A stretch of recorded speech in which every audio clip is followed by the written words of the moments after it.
My name is Ryan Ellis. I'm the Executive Director of the American Shareholders Association, a group which represents the 60% of adults and 2/3 of voters that own shares of stocks, bonds, mutual funds, ETFs, etc.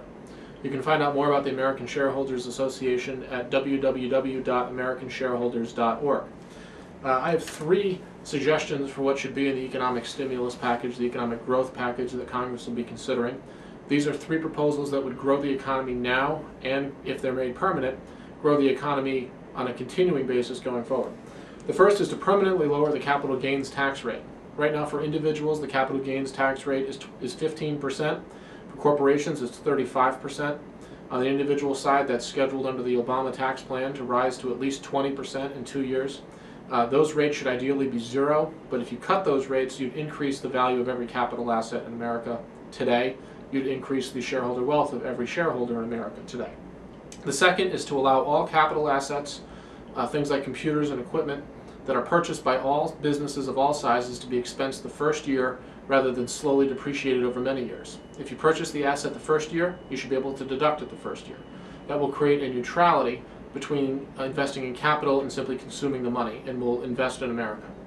Third is that we should move from a worldwide system of taxation where international income of U.S. companies is often double taxed, to one where we move to territoriality, where we only seek to tax income actually earned in the United States. That would conform us to what the rest of the world does. There are currently over $300 billion in assets that are held in foreign bank accounts. These accounts are owned by U.S. companies, but they cannot be brought home because there'll be a double taxation.